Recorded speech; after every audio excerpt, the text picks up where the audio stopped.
All right then. Good morning, everyone. Today is November 10th, 2020. This is a regular meeting of the members of the State Liquor Authority being conducted in Albany and also remotely. Members in attendance, we have Chairman Bradley in the Albany offices, and we have joining us by video, Commissioners Fan and Commissioner Ford. Staff in attendance, we have Deputy Commissioner of Licensing Roberts in the Albany office, General Counsel Meyerhoff in the New York City office? Yeah. Or someplace else? Someplace else. Okay. And myself, Secretary Donahue in the Albany offices. I've known, Chairman, do you have any announcements before we get started? Thank you. All right, then we'll start with the calendar in the order they are listed. First item is 1560. This is a conditional no contest offer from GR January Corp of $2,000. Commissioner Fan? 2007. Commissioner Ford? I can't get in my thing. You're muted, Commissioner Ford. Just.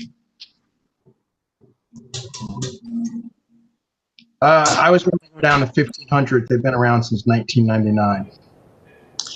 Chairman Bradley? 2000. Can we take a 2-second break? I'm having a computer issue. Sure. Okay.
All right, Tom.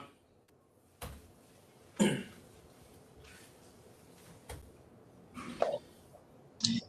right, we are back after a brief recess with the second item on the calendar, 1561. This is Renee F. Alley. This is a new grocery store beer and wine product license. The previous license here was canceled in 2017. Gary, you want to kind of go through why it was canceled? Yeah, so the prior licensee was the stepson of a gentleman named Mr. Ali, who availed the license, and it was canceled for that reason. The new applicant in the application did not disclose, said he had no relationship with the prior licensee. And the prior licensee, turns out, is his half-brother. And we know that because the hearing that led to the availing charge identified this applicant as the licensee's brother, half-brother, which I'm not sure how many stepsons and half-brothers there are, but that could make the availee the applicant's father. So when this was noted in the board notice, a supplemental submission came in from the applicant and his attorney explaining that the attorney was to blame for not checking the box that there was relation, because he didn't know they were brothers, and the canceled licensee is no longer in the country. But it doesn't explain at all what the relationship is between this applicant and the prior availer of the license. And that that is left unknown. But there certainly has to be, based on what we do know, some familial relationship between the prior availee and the applicant, and that's what we know.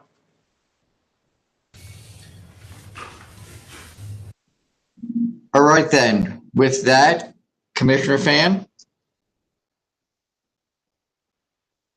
And you're muted, Commissioner Fan, just. Yeah, it's clear that the prior licensee and the availer and this current applicant are all related, so I'm going to vote to deny. Commissioner Ford?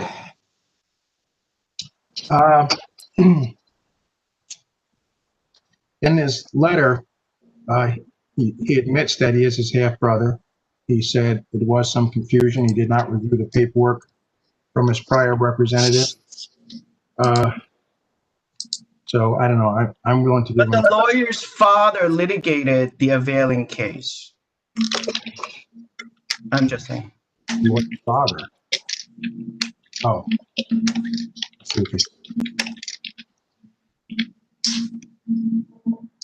The point, Commissioner Ford, is that there's some indicia of a lack of reliability in the statements suggesting why the familial relationship was not disclosed. And there's nothing addressing whether or not the current applicant has a relationship with the availer of this license. That is true. All right, I'm going to vote to deny. Chairman Bradley? I'm voting to deny for cause. The next item, 1562, Wine Oak Cellar, Inc. This is a new package store application. This will not be bulletproof. It's Nassau County package store, 1,800 square feet total, 1,260 square feet retail. The store will have 2 employees and the principal will manage.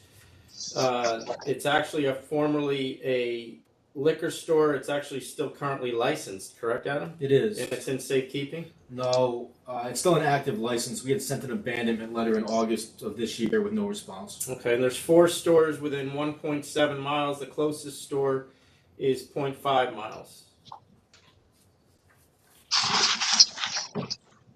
Adam, did the other store that was there have any adverse history? Let me take a look. Vintage wine and liquors?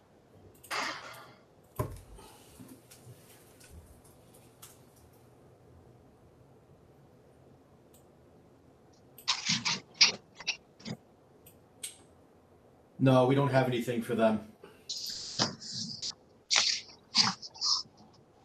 The letter says that the above applicant is in a location that has had a liquor store there for over 30 years. So I assume that, I guess I'm going to assume here that Vintage was not the first one at this location. Would that be correct? That is correct. All right. All right, then, Commissioner Fan? Since this store is arguably replacing an existing store, I'm going to vote to approve with the condition that the idle license gets surrendered. How will we do? What? So then if it doesn't get surrendered, this new license would not be issued? That's right. It's at the same location, so you're not going to issue 2 licenses at the same location, right? I'm not disagreeing with you, but I'm not sure if that's. Mr. Fan, but instead of putting the stipulation on that it's surrendered, in the chance that we can't get the current licensee to surrender the license, if we deem it abandoned, would that be sufficient for your purposes also? Yes. Okay, Yes. thank you. All right, Commissioner Ford? I vote to approve as well, as if the license moves the current licensee to have abandoned. Chairman Bradley? I vote to approve as well in the same terms as Commissioner Fan. Next item, 1563, Prohibition Creamery NY LLC. This is a new on-premises liquor license that was subject to the 500-foot law. So this is a bar tavern with 12 employees, no security. Principals will manage. They want DJ, live and recorded music and dancing. No promoters. 133 max occupancy, seats for 92, and 26 more seats at 2 different bars. The principals have no experience. It appears that this will be an ice cream parlor with cocktails. The community board did enter into STIPs. Basically, they just require them to close at 2 a.m. every night, and that the doors and windows will be open only until 10 on Sunday through Thursday and 11 Friday and Saturday. The ALJ found no public interest, but it appears it was because of the public interest statement was the only reason, and she found that the statement was not sufficient, and on some of those points I completely disagree with her. I don't know if you all had a chance to review it, but the ALJ did not make a lot of sense in a couple of the points. No, Yeah, I would also add that the ALJ didn't believe there was a signed version of these community board stipulations, and it might not have been available at that time. But there is a signed version, and we have it. and many of her objections were addressed in the controversial letter that they were unanimously approved, that they did not have a copy of the stipulation from Tuesday, September 15th. So now we have a fully signed copy. The menu was provided in the original submission. We have a petition of some 41 residents. No negative impact on vehicles, pedestrian traffic on it.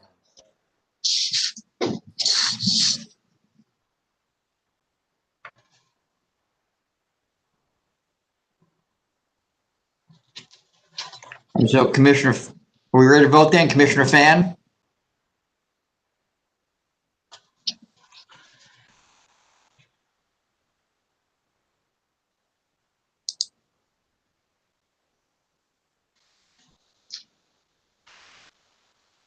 Do you guys have concerns about the DJ and the dancing here, or are we okay with the ice cream nightclub here?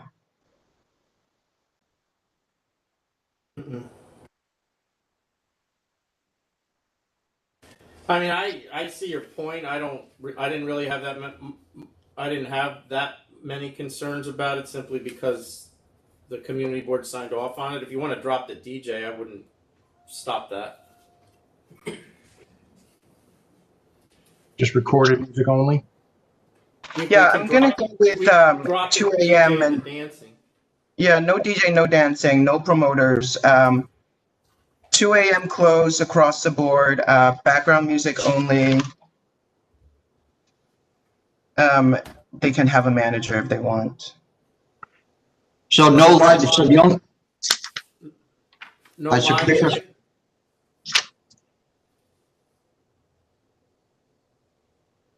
No security, one manager, no DJ, no live music, no dancing, recorded music only. How's that?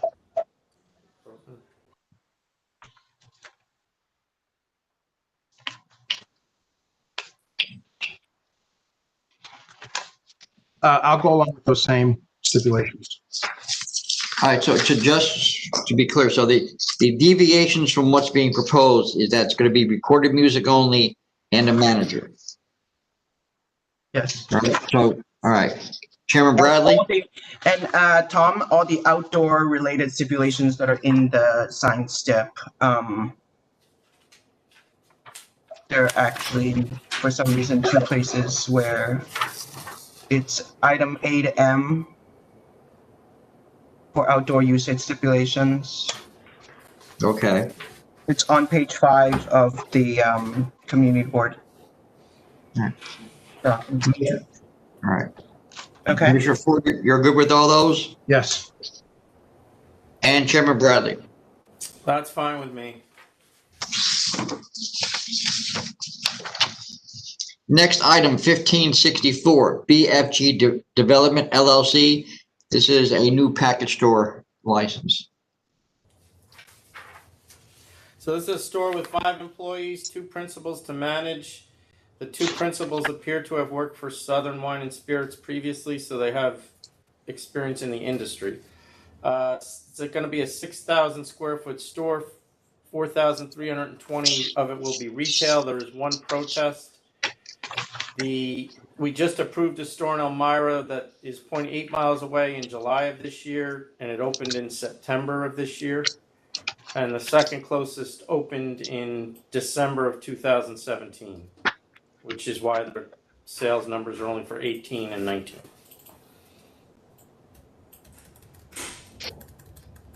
For the record, the applicant claims that the closest store is in a different part of town.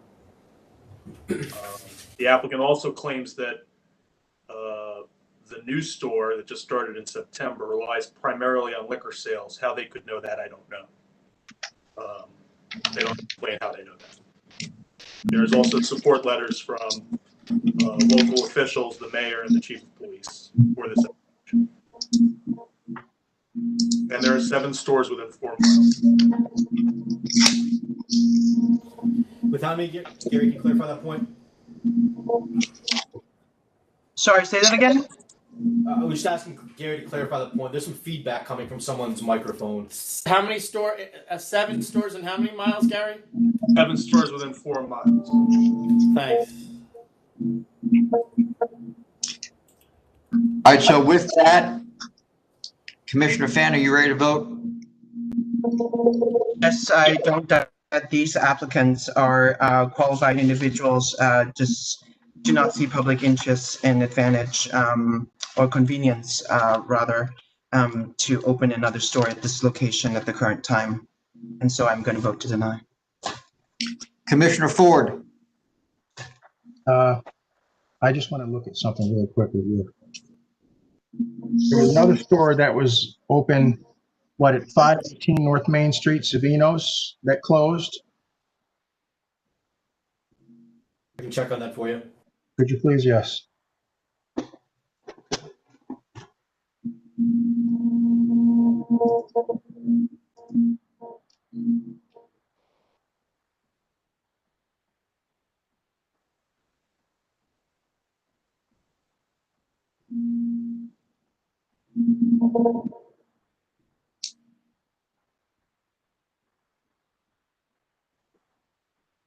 Yeah, when to close?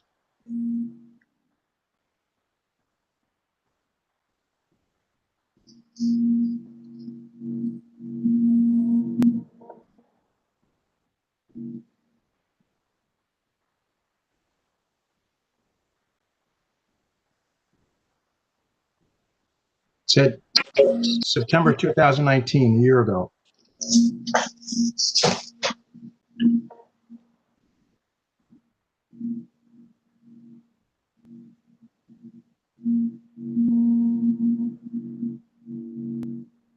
I mean, it looks like, based on the memo, though, that we had just recently opened one, or conditionally approved one in July. I'm trying to bring up Savino's. I mean, so we did put another store there recently. But Savino's is literally right down the street from where this new location is proposed, and it's on the west side of Route 14, which is towards downtown, which is to the customers, the license, the applicant's point. That would be the only store in downtown Elmira. Yeah, so it looks like Savino's did surrender their license earlier this year. January 8th is the record I have. Yep. Okay.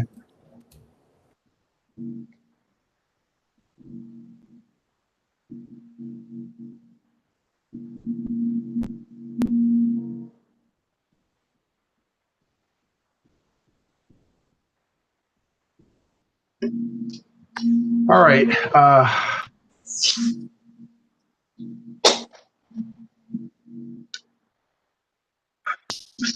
This licensed a store nearby this summer, as was previously mentioned, in 2019.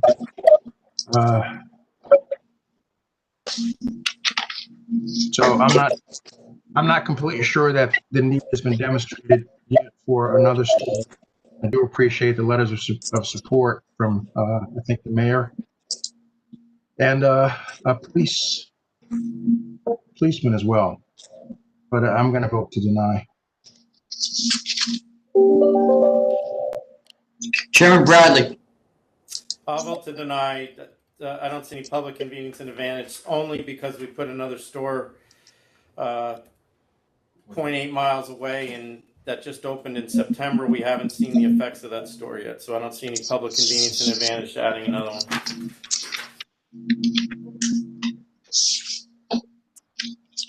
All right then, the next item, 1565, Bushwick Beer Garden LLC. This is a transfer of an existing on-premises liquor license. Okay. This is a 500-foot long application. It's a restaurant with 30 to 40 employees, no security, recorded music, DJ, no dancing, principals to manage. The max occupancy is 170, 23 tables with seats for 94. There's an outdoor backyard with 17 tables and 89 seats. One of the principals has experience. The previous license here has very little history. We have nothing from I don't believe we have anything from the community board. We do have their questionnaire that they filed with the community board. The ALJ once again found no public interest because the ALJ said the applicant was unclear about the CB position, the community board position, and some of their answers on the public interest statement lacked information, which once again, I don't agree with her entirely. We do have a signed community board stipulation here, I believe. Okay. The one principal has other licenses and does appear to be a legit restaurateur. And this place has been operating for how long with a temp? Quite some time. Let me get the exact months for you.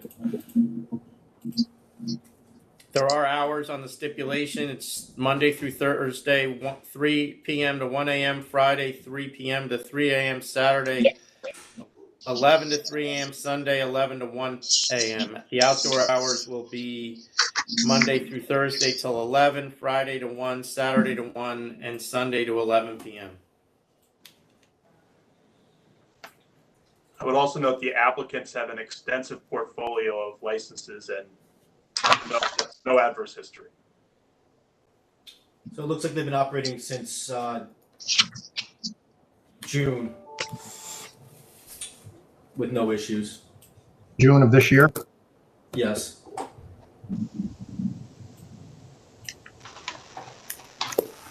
All right then, Commissioner Fan, are you ready to vote?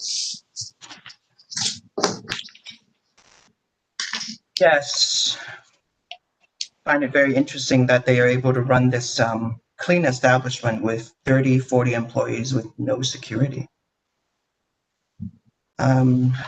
So I am going to vote to approve with the following hours: 1 a.m. Sunday to Thursday, 3 a.m. Friday, Saturday, with recorded and DJ, no dancing, manager as needed, no security, no promoters.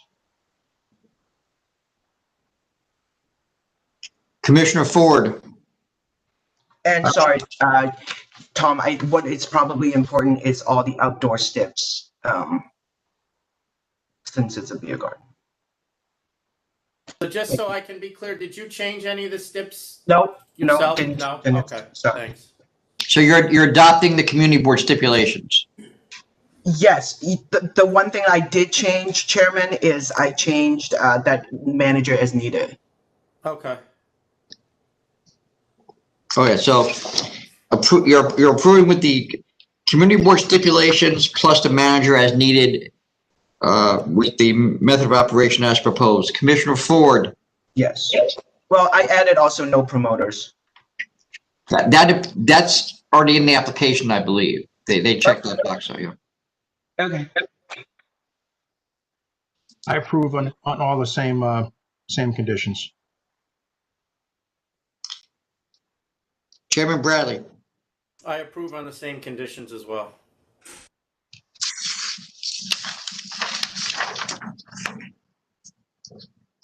All right, the next item, 1566, Sunny Grocery and Discount, Inc. This is a conditional no contest offer of $10,000. The license was summarily suspended on September 11th. Chairman, you are recused from this matter. For the record, charge 2 was withdrawn by council, so we're only talking about 4 charges relating to an enclosed backyard that was unauthorized, inside service in September in New York City, which was not permitted, a untaxed cigarettes charge, 1 pack of untaxed cigarettes, and a non-bona fide charge, all on the same date. $10,000 offer. All right, Commissioner Fan, I'm going to approve. I would accept. Commissioner Ford, I'll vote to accept as well. next item, 1567, Flushing Best Partners LLC. This is a new on-premises liquor license application. The chairman had to step out for a moment. You take a brief recess. So,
Ready when you are, Tom.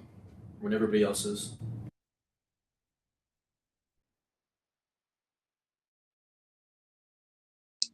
we're just waiting for Commissioner Fan to join us back. There she is. All right, then. You're back on the calendar for item 1567. Flushing Best Partner LLC. It's an application for new on-premises liquor license. This is for the previous license here was revoked in 2019 after hearing for multiple charges, including prostitution, gambling, drugs, untaxed cigarettes.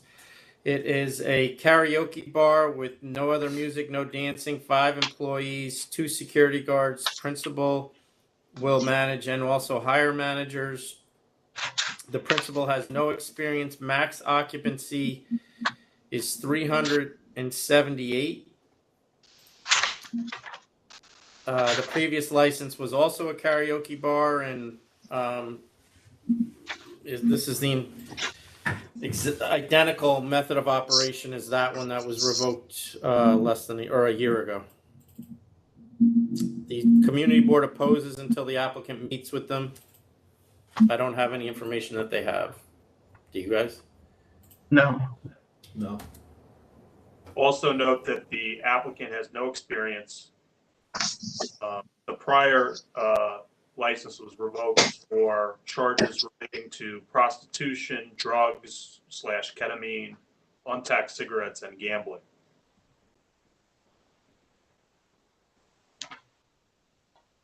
All right, so with that, are we ready to vote? Commissioner Fan,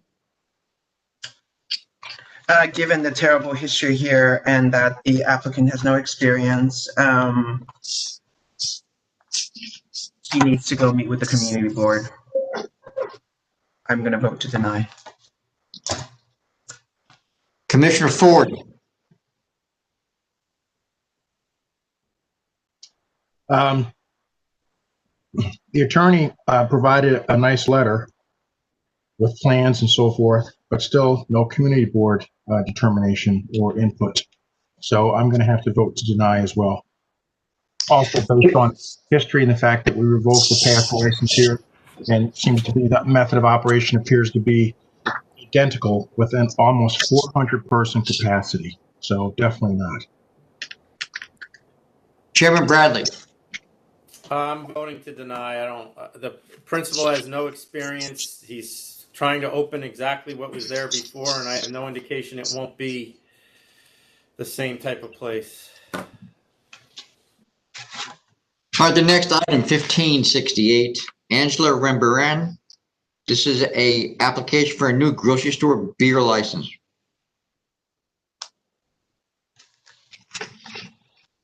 This applicant had a wholesale beer license at this location that was canceled in 2020, selling beer at retail and also a sale to the minor. He failed to put this on his application. Or her. Sure. Just say that this first, the issues with the wholesale license first came to our attention when there was a sale to minor there. And then we kind of connected the dots, you know, wait a minute, they can't be selling to anybody, much less any minors at retail. Correct. This was not a C license. And the other thing is the applicant not only fails to note the cancellation, but she also described her business, in her work history, as running a grocery as opposed to having a wholesale business. The DBA for that business was DA Wholesale Beer. But it's a grocery that was licensed as a wholesaler? No, it was a wholesale beer license. Okay. She was operating it, it appears, as a grocery store. Right. Got it. And when she applied for this new license, she inaccurately described her prior business and failed to disclose that she had had her prior license canceled.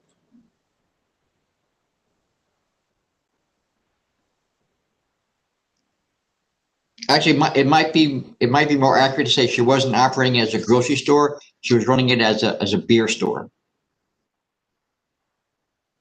Right. And the store is called Angie's Grocery. Are we I ready to just have vote some then? questions about why she all of a sudden need $100,000 for this venture if the store already existed, and now she's getting $100,000 from the sister to do this. I don't fully understand what's going on.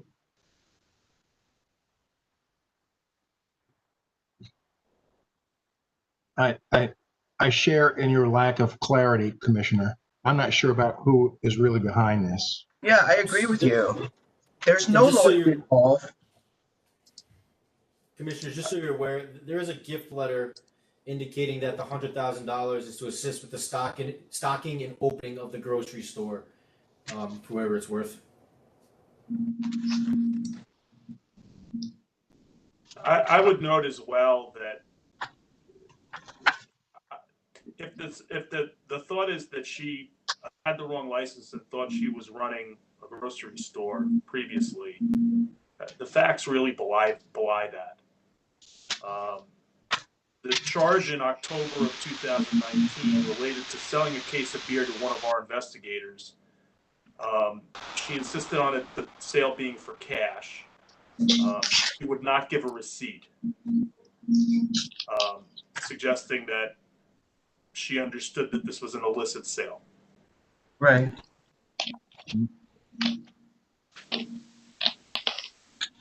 All right, so with that, if we're ready to vote, Commissioner Fan,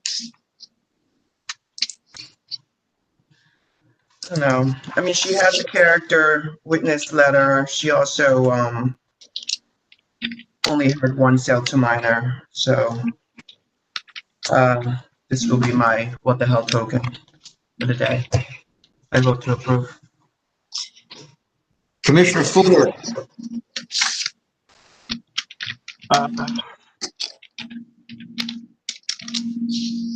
I hate to use my what the hell so early in the day, I know. but I think I'll go along and approve it as well. just know I am keeping track, okay? So you can't go over your quota. All right. Chairman Bradley, I'm denying based on the past history. next item 1569, 222 Bar and Grill Corp. This is a new on-premises liquor license application. It's a restaurant with 15 employees, 5 security guards, recorded music, DJ, karaoke, jukebox, and live music. No dancing. They want to use a promoter. Principal has no experience. Will hire a manager. The supplemental indicates now that they are willing to live without all of that stuff and just be a restaurant. The community board supports, but it's concerned it will turn into a nightclub, as I have the same concern.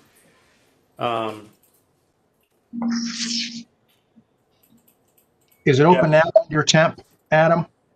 The last 2 licenses here had a very large adverse history, including a summary suspension as well as a cancellation in 2017.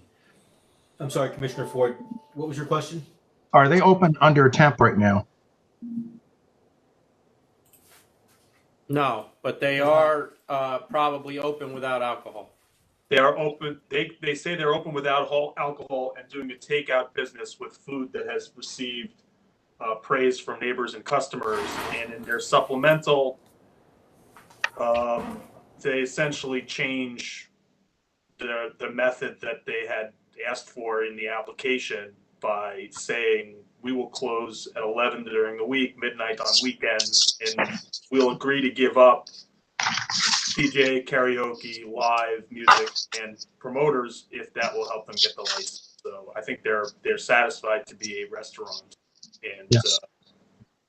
Even though they had initially applied to do something that looked an awful lot like A nightclub. what was problematic at the location previously. No, yes. Yeah, they did come back with agreeing to change a whole lot, which was making them look like a nightclub. And they do have a letter of support from Senator Bailey. And a thank you from Assembly Leader Carl Hasty, but that's just a thank you for some public service work that they did. But nonetheless. Okay. All right, with that, we're ready to vote. Commissioner Fan, I am going to vote to approve with the following conditions. The same hours that the applicant suggested, Sunday to Wednesday, 11 p.m. close, Thursday through Saturday, midnight close, that he hires 1 qualified manager with alcohol traffic experience, no live music, no promoter, no DJ, no karaoke, recorded music only. Security guards as needed.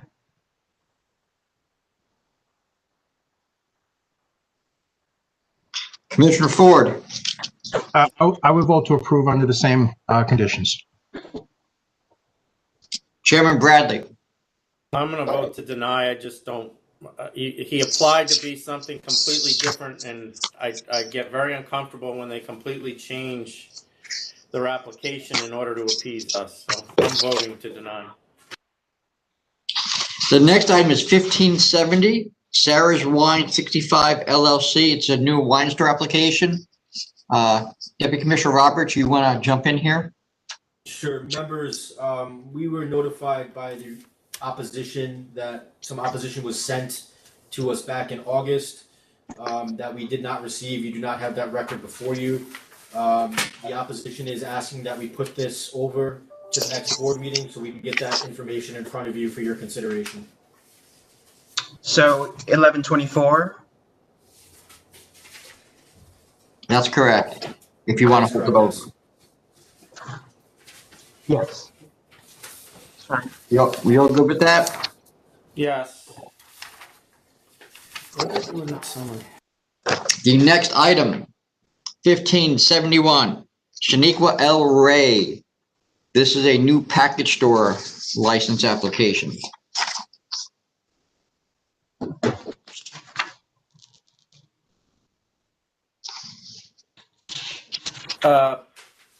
Package store in Erie County, 414 square feet, 350 will be retail. The principal has no experience. There will be no employees. The principal will manage. It's going to be a bulletproof store. There's no opposition. The location was previously licensed as a liquor store. It expired in April of 2019. It had an adverse history of one sale to minor. The four closest store, there's 4 stores within 1 mile. The closest store is 0.4 miles away, and it's also bulletproof. 3 of the 4 closest are bulletproof.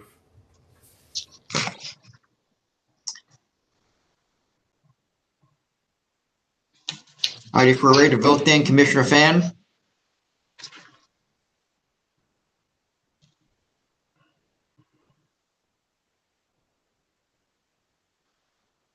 I'm going to vote to approve. Commissioner Ford, I'll vote to approve as well, replacing a store that's no longer there. Chairman Bradley. I'm going to vote to deny. We've put 2 new stores in this area in the last 3 years, so I think it, in my view, was already replaced. And they're all bulletproof except for the furthest store, which is not bulletproof, and I try to promote non-bulletproof stores. So I'm voting to deny. Next item, 1572, Jindale 8 Inc. It's a new restaurant wine license application. So this is in Flushing. It's a restaurant wine with 7 employees, the principal to manage. The sister of the applicant applied earlier for this location and was denied because she was a convicted felon. This is her brother now applying. It's actually they've submitted the same exact menu as the previous application. It's recorded music only. The place is now open without alcohol. One thing that did jump out at me, they appear to only be investing about $1,000 extra to open a bar.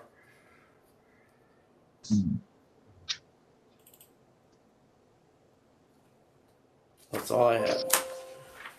Commissioner Fan, I'm going to vote to approve with the following conditions: 1 a.m. across the board, background music only.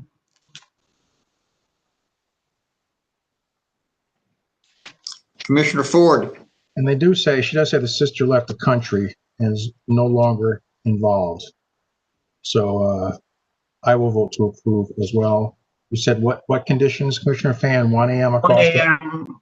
1 a.m. across the board and background music only.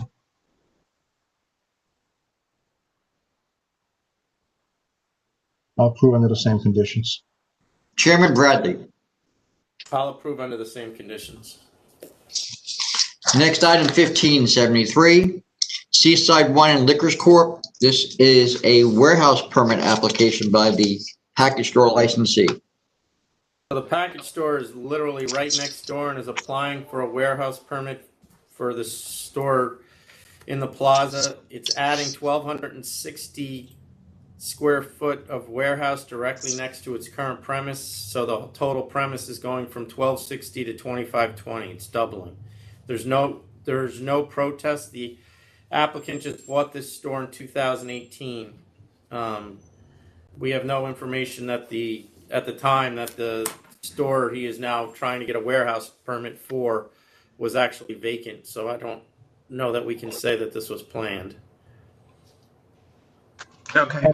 Right, and for the record, because this is not a new application for a liquor store or for removal of a liquor store, the public convenience and advantage standard would not apply. The good cause standard would apply. The retail footprint does remain the same, though. That doesn't change. Correct. All right, if we're ready to vote, Yeah, Commissioner Fan. And it Sorry. has to stay the same because this will not be licensed as part of the liquor store. It's a warehouse. Right.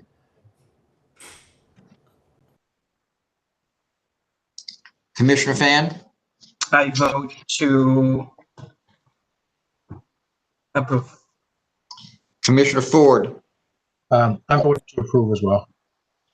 Chairman Bradley. I'll vote to approve.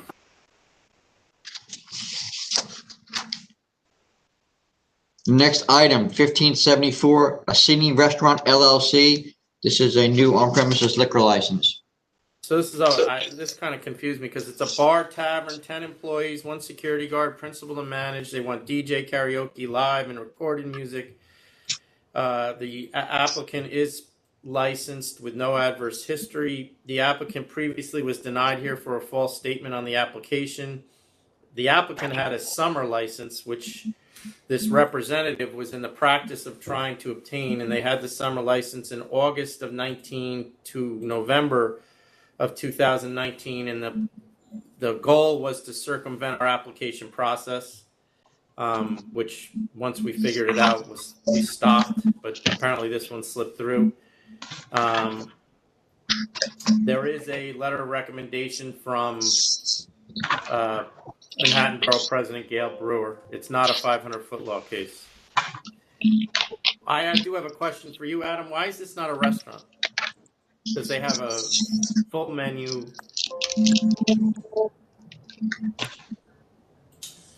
They applied under the wrong statute. It could be a number of things. It could be the method of operation that they want to have, which I'll bring up right now.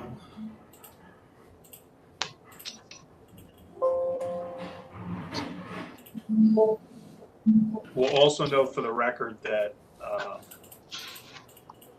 the information that wasn't provided concerned an arrest for a group of charges that included a felony forgery charge. But we do have information on the disposition of that, of those charges, that they did not result in a felony conviction. It looks like there was a misdemeanor conviction. I was going to ask you about that, Gary, because there was a couple of pages I couldn't read too well. I was wondering if one of them was in fact the certificate of disposition, but you're saying that they're satisfied that that's no longer needed? Yeah, it looks like he pleaded guilty to disorderly conduct in March of 2020. Okay. And Chairman, to address your question, it does look like they're applying for recorded DJ live music. That's not a method of operation that we would normally associate with a restaurant, although they may have a restaurant menu. So this is going to be a club, basically. It could be. The method of operation they have, I mean, is appropriate for a bar tavern license. Or arguably. Arguably. Hey, Adam, can I ask you a question? There was, the applicant was added through corporate change to another restaurant license? So this applicant was on another license application with another partner, and that person who they were on the license with had charges. The guns problem. Yeah, correct. And Well, that got sorry. denied. So that got. I'm talking about the current one.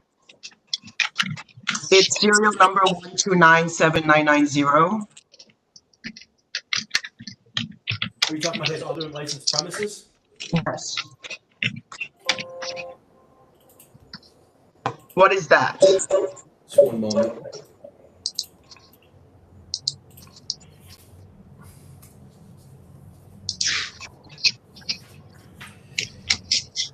That's an RW, a restaurant wine license.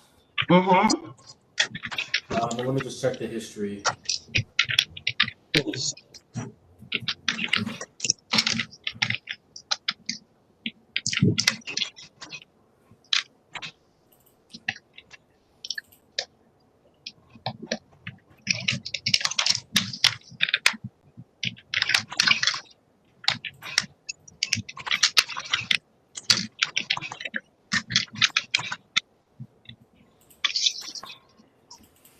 It doesn't look like they have any other adverse history there other than the arrest.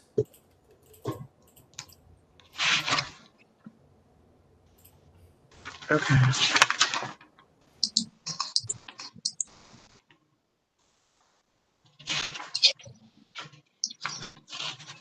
And this restaurant is operating already. Yes, it appears that it is.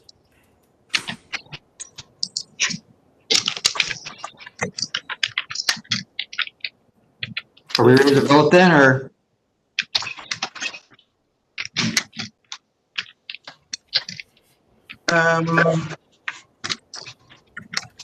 It's not a 500-foot case. All right. All right. I'm gonna vote to approve background music only until midnight.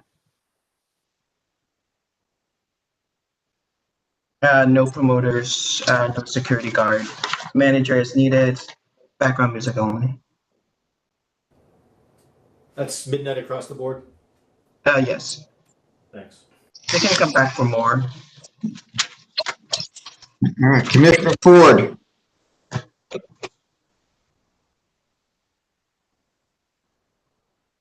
You're muted, Commissioner Ford. Just. Thanks for the heads up. That's why you make the big bucks. I'm also going to say manager as needed. I think they will need one. I won't require it, but I'll say as needed. Commissioner Fan, did you make any comments on security guard? No, I guess it's as needed as well. All right, manager and security guard as needed. All right, Chairman Bradley. I'll vote under the same condition. I'll vote to approve under the same conditions. All right, then. The next item, 1575, Essex Chicken LLC. It's a new restaurant wine license application. Restaurant wine with 4 employees, principal to manage, want recorded music and no dancing. Principal has no experience. Previous license here was revoked in June of 2018 for police focal point. This is going to be menu is chicken based, and it looks like they're planning on doing a large takeout business. The community board has stipulations for the hours and recorded background music only. They need a bathroom waiver. Was the bathroom waiver granted for the previous license, 10th Ward LLC? OP 1152894.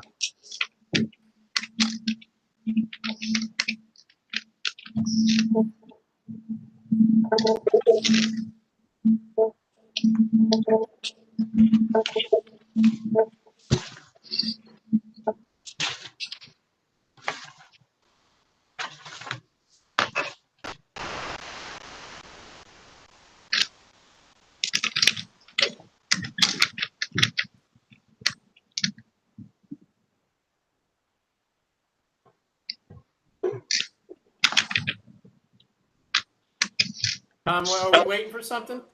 I thought Commissioner Ford had a question.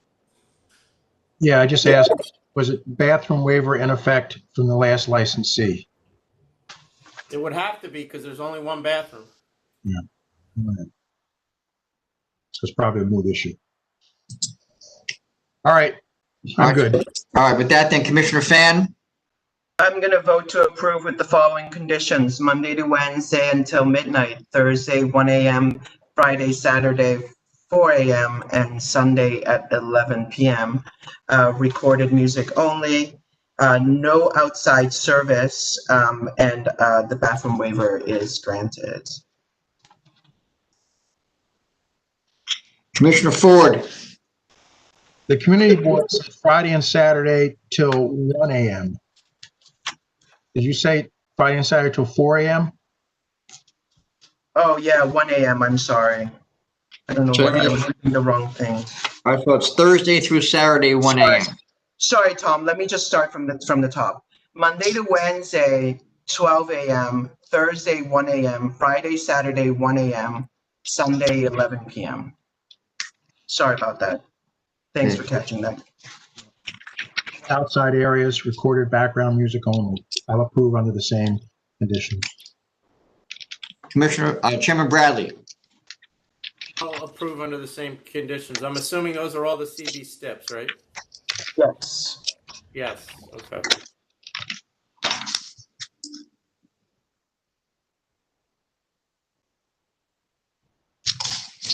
All right, then the next item, 1576, Muhammad Asghar Warich. This is a reconsideration of a package store disapproval. So there was really nothing new added here based on my review, other than that they were arguing that certain clientele would not frequent certain stores in that area because of where they were located. Other than that, I did not see anything new here.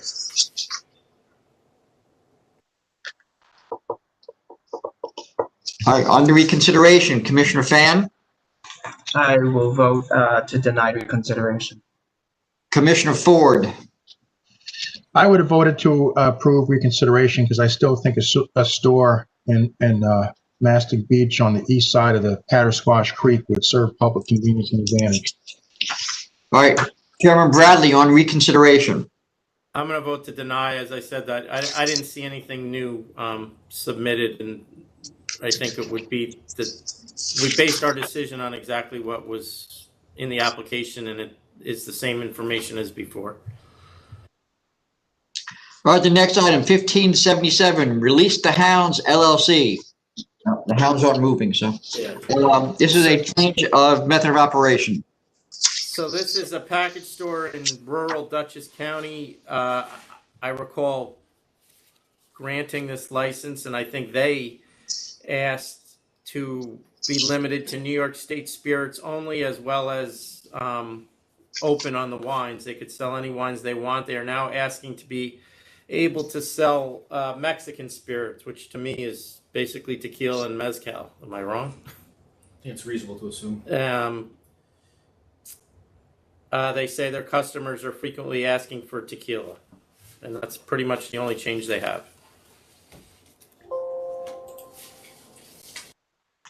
All right, then, Commissioner Fan, I'm going to, I just want to make sure that this doesn't become a slippery slope, but I will vote to agree to eliminate the limit to sale of hard liquor and only provide for an exception to the sale of distilled spirit from Mexico.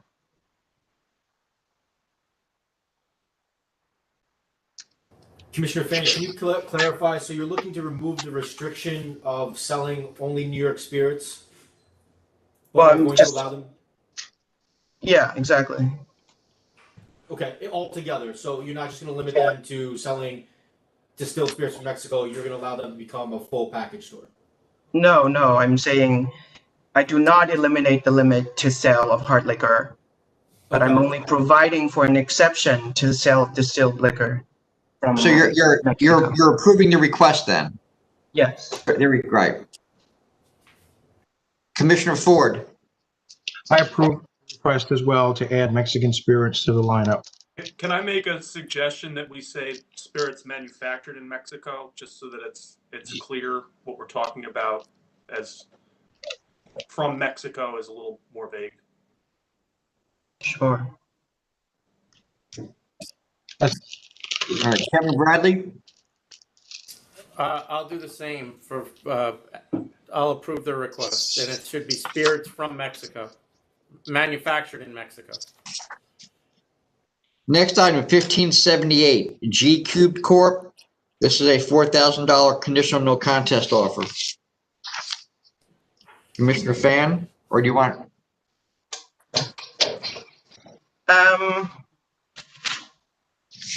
This didn't look that egregious to me, so I was going to lower this to 2,500. Commissioner Ford,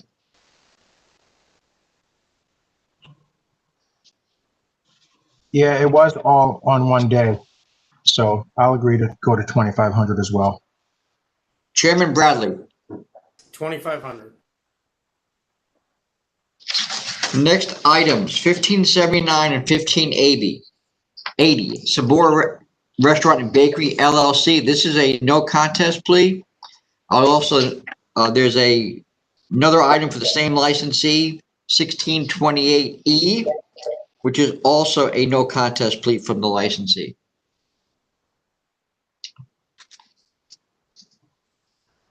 So Tom, you can combine them for one penalty. You can do separate penalties on each calendar item. I'm gonna do 2,500 for 1579 and 1580, and 1,500 for 1628E, totaling 4,000.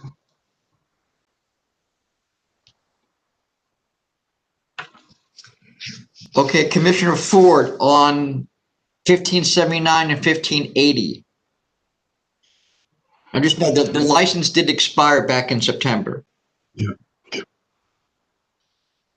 And we don't have any renewals pending. So, yeah, I'll go along with Commissioner Fan, 2,500 for this one and 1,500 for 1628E, is it? Yes, Yes. Chairman Bradley. I'll do the same.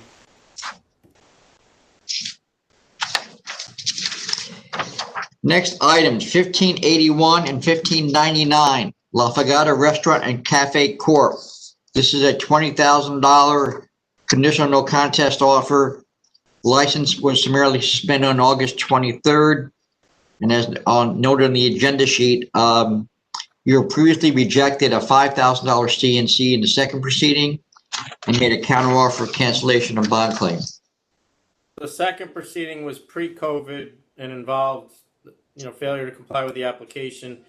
The first proceeding involved all executive order violations. And Gary, you want to discuss what we asked of the licensee that never occurred?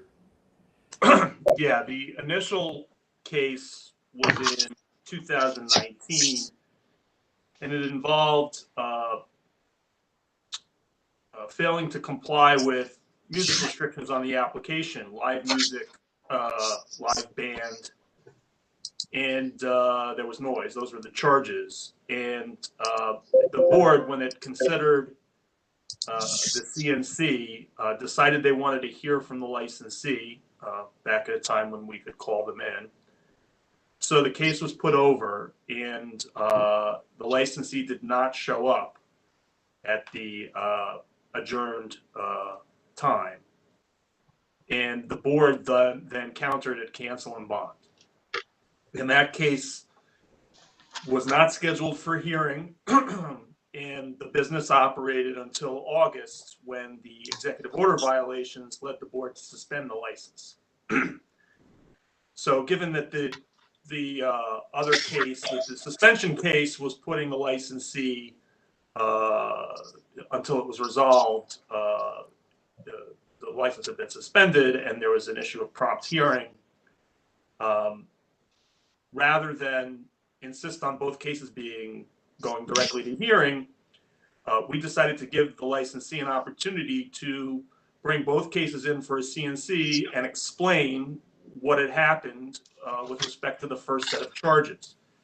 And while the licensee did put in a letter explaining why he didn't appear, he essentially blamed his lawyer. He said nothing about why it violated the law, which was the reason he was asked to appear the first time. So what the board has pending before it is a CNC that would settle both the executive order case and the case in which it had previously made a counter of cancel and bond that was not accepted. All right, so with that, Commissioner Fan? Hey, Gary, can I just clarify? So what actually happened between November 19 and August 20? Like, after we responded cancel and bond, did they try to schedule a hearing, or what was going on during that time? Or we just didn't hear from them? I can check to see if a hearing was scheduled. Hold on.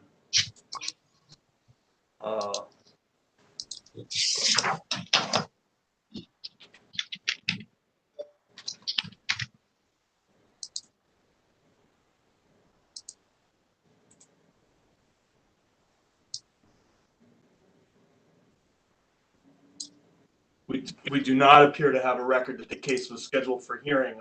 I don't know if it was just an acute to get dealt with or not, but Look, there was a hearing scheduled in January.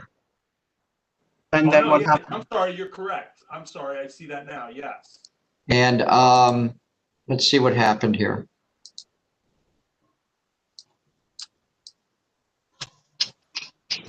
The hearing notice, It was adjourned at the,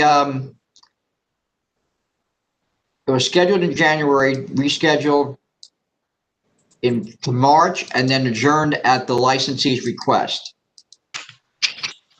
When was it scheduled for in March? Sorry, Tom.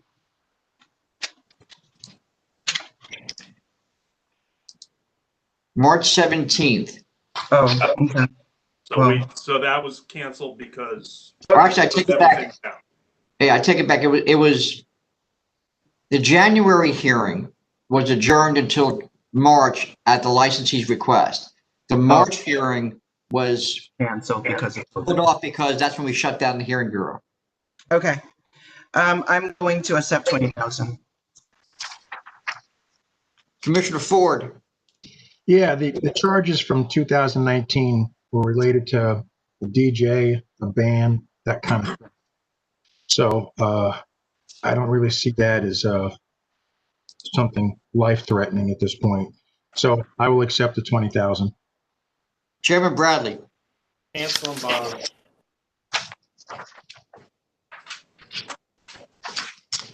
next item 1582, BNB Corp. This is a no contest plea.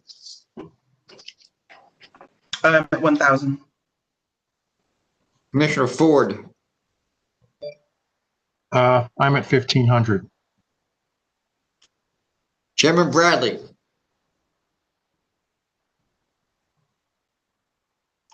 please pick one of the two. Sorry, 1,500. Next item 1583, NASA Superette Inc. This is a default on an availing charge. Commissioner Fan, Cancel and bond. Commissioner Ford, Cancel and bond. Chairman Bradley. Cancel and bond. Next item 1584, 1585, Langos Inc. This is a conditional no contest plea to two proceedings, $1,500. Actually, I'm gonna have to recuse myself. I was in this location on one of these dates. All right, Commissioner Fan, Accept 1,500. Commissioner Ford. Accept.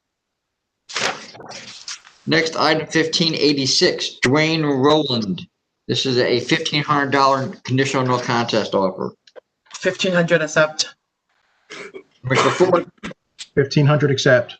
Chairman Bradley. Accept. Next item 1587, Midtown Spirits. This is a package store removal. So this package store is moving 240 feet up 9th Avenue. The size of the store is going from 1,200 square feet to 1,900 square feet. The retail space will remain the same. There are no protests. I'm going to vote to approve. Commissioner Ford, I vote to approve as well.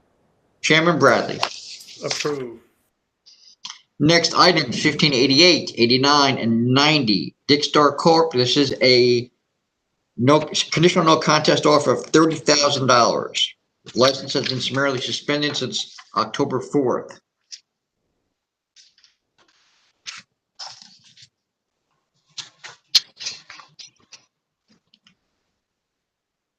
This was a case where female patron was shot in the rear end, a verbal.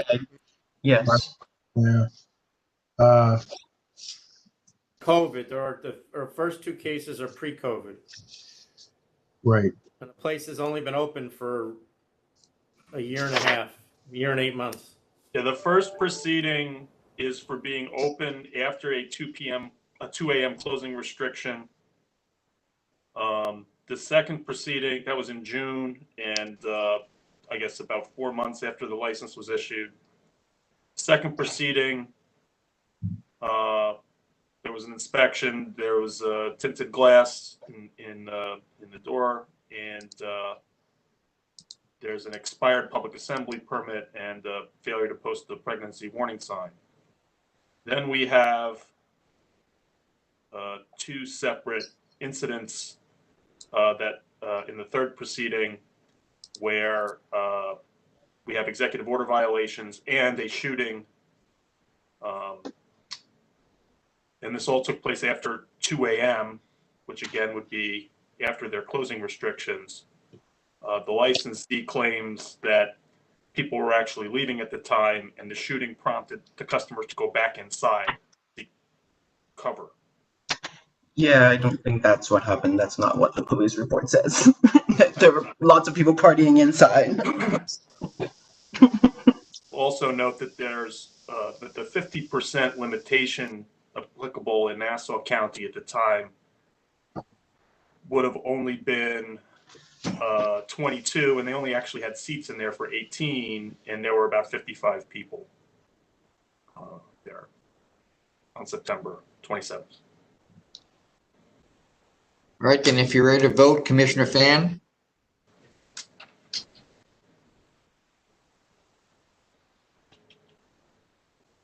It's very close. I'm gonna accept 30,000.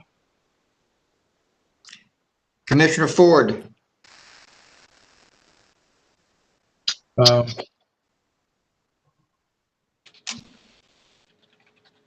I'm at cancel and bond. Chairman Bradley. Cancel and bond.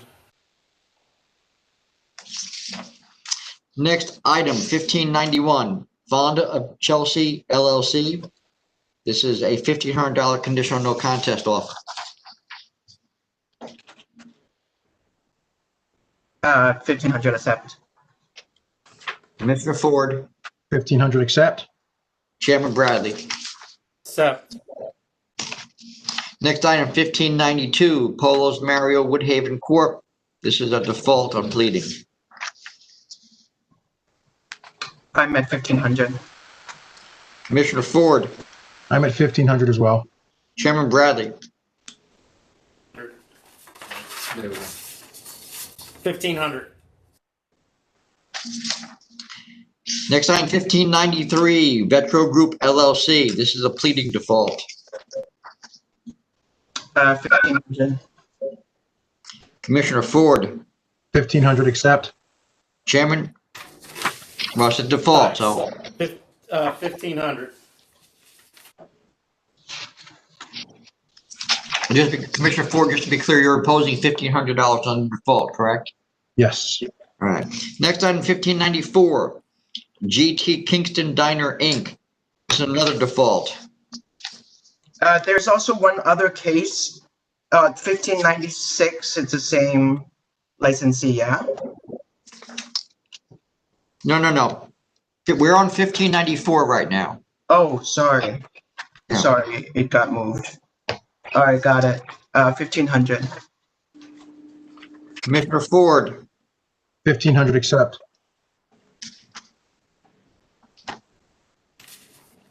Chairman Bradley. 1,500. Next Point item. of order, Tom. Can we take a 5-minute break? Sure thing. All right, we'll take a brief recess.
Just let me know when we're all ready to go and we can get started.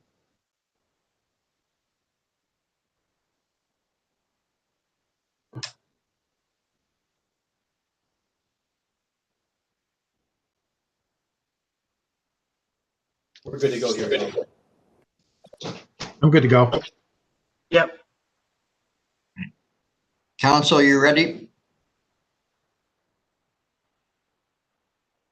Okay. So the next item is 1595, and as Commissioner Fan noted, the same licensee, IROM LLC, has 1596. They are both pleading defaults.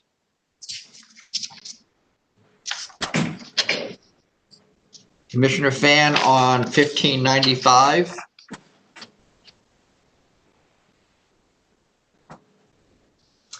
I'm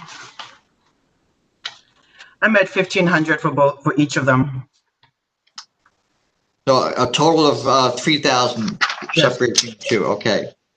Commissioner Ford on 1595. I'm at 1,500 for both, exactly as Commissioner Fan. All right, 1,500 for a total of 3,000. Chairman Bradley, 3,000 total, 15 on each. 15 on each one. The next item, 1597, Patchogue Deli Inc. This is a $1,500 conditional offer. 1,500 accept. Commissioner Ford, 1,500 accept. Chairman Bradley. Accept. Next item, 1595, New York Fine Wine and Spirits LLC. This is a matter that went to hearing with 4 charges, all of which were sustained by the ALJ. 98, right, Tom? 1598, right? That's correct, 1598. Yeah, you said 5. For the record, I spoke with counsel to New York Fine Wines yesterday, and they have requested an opportunity to, in addition to their controversy, add a statement of mitigation on the condition that on the possibility that the board might sustain the charges, and for that reason request an adjournment to the next full board meeting. And I recommend that the board grant that request for an adjournment. Commissioner Fan, Yep. 11/24 or December 9. No, 11/24. Okay. Commissioner Ford,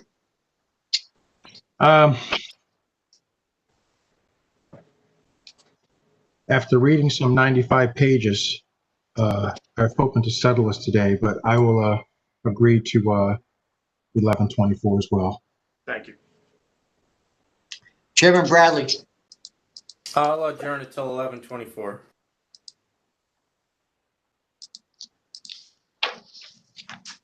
And Commissioner Fan, just the meeting in December is on the 8th, Yes. not the 9th, because we moved to the Tuesdays. You read my mind. I didn't want to confuse if there are people listening. Oh, that's right. Thank you, Tom. 11/22, that's right. Darn it. 11/24 and December 8th. And then December 22nd. That's right. This one is to 11/24 though, right? Yes. Correct. Okay. All right, then next item, 1600 El Palo Bar and Restaurant, Inc. This is another matter that went to hearing with 12 charges, and 9 of them were sustained. The license has been summarily suspended since July 28th. Tom, I'm gonna have to recuse. Tom, I got to recuse myself from this because I was at the location at that time. On one of the dates, I was at the location. Okay, for the record, this is an executive order case that executive order violation case that went to hearing. The licensee has an adverse history that includes $15.5 thousand in fines across multiple cases on multiple dates. There is also another case in the pipeline that was scheduled for hearing in March and adjourned because of the COVID-19 pandemic. That includes a disorderly charge, a focal point charge, and a continuing pattern of noise and disorder charge. In an effort to get this case to hearing quickly for the licensee who was demanding a prompt hearing, we went forward only with the executive order case. So there is still another case to go to hearing. As Tom said, The matter did go to hearing, I believe. I think it is coming down the pike shortly to the members. oh, I didn't think it did.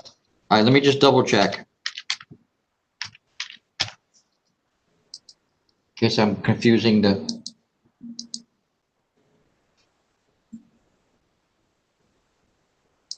Oh, I'm sorry, I may be confusing this one another one. I take that back. Yeah, I don't believe No. we've done the hearing. No, there's another. So would you suggest that we hold it over until after that hearing? No, I don't think you can hold it over because you've suspended the license. They've asked for a prompt hearing, and we need to rule on whether the license will be canceled, in which case the other hearing may or may not matter, or if it's going to be discipline that would allow the license to be returned, then it should be returned promptly. So we have 12 charges that relate to executive order violations on 4 different dates. The charges 1, 2, and 3 were dismissed by the ALJ, and those all 3 related to the first incident, first date, and then the rest of the charges were sustained. So first, the board has to decide whether they agree to sustain 4 through 12 and dismiss 1, 2, and 3. Yes, please. All right, Commissioner Ford, are you in agreement with the charges? Yes. And just the other matter did go to hearing. I think we're just waiting for the judge's decision. I believe what happened was both matters were tried at the same time, but not combined together. All right, then with respect to. If the other case is already, we're waiting for the decision, I would feel more comfortable waiting for it because I don't want to set a penalty if the next one is going to be canceled. You know, All right. I have some concerns about that. Can we hold on for a second? I mean, I realize it's a choice they made, but Commissioner Fan, before we make a decision on what to do, are you saying, Tom, that the hearing took place on the same date as the hearing on this case? Let me check. The matter is with the hearing bureau right now. Let me just check to see, because I have the copies of the recordings.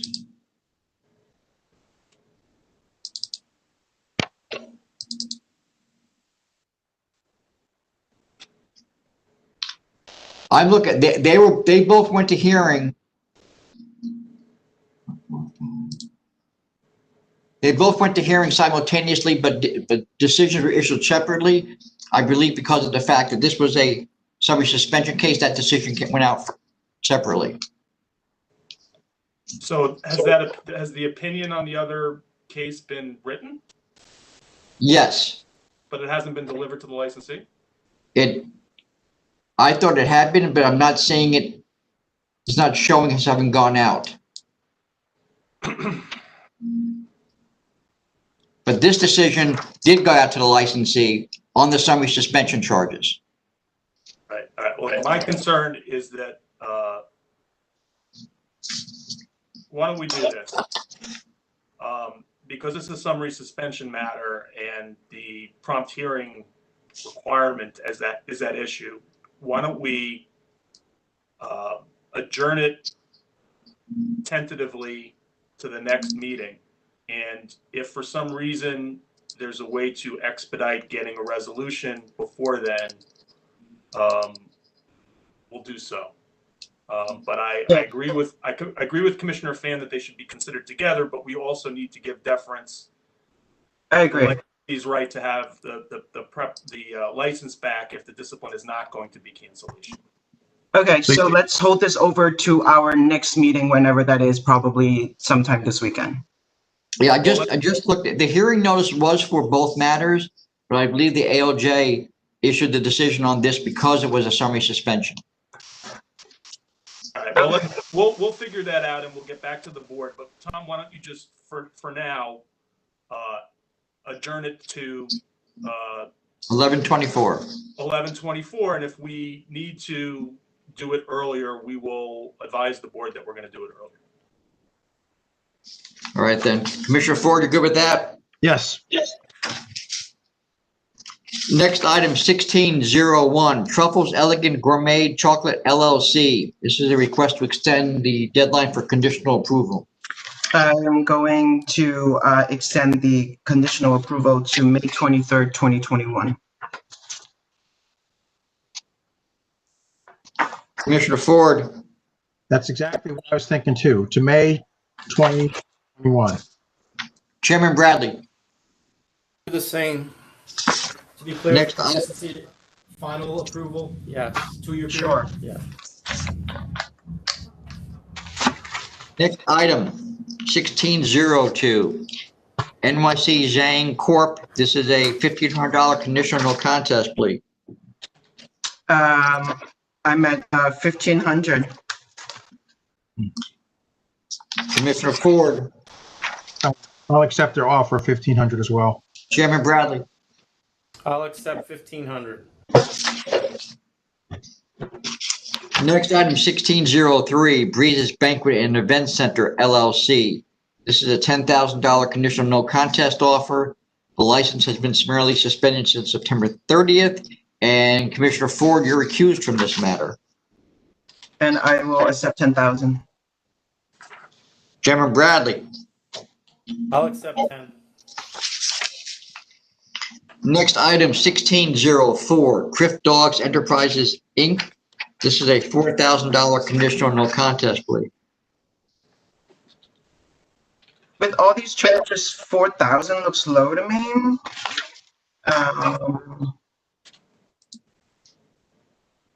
So, Commissioner Fan, the 7 and 8 are minimal charges as far as money goes. We're actually limited, aren't we, Tom or Gary? Yeah, well, no, I think it's not really. 500. I'm sorry. What was that, Chairman? The warning sign charges, what's the max fine on that? That's $100 each on charges 7 and 8. All right, I'll accept 4,000. Commissioner Ford, I accept 4,000. Chairman Bradley. Accept. Next item, 1605, Shibes Place, Inc. This is a $3,500 conditional no contest plea. I will accept 3,500. Commissioner Ford, 3,500 accept. Chairman Bradley. Accept. Next item, 1606, and Another One, Inc. This is a $2,000 conditional no contest plea.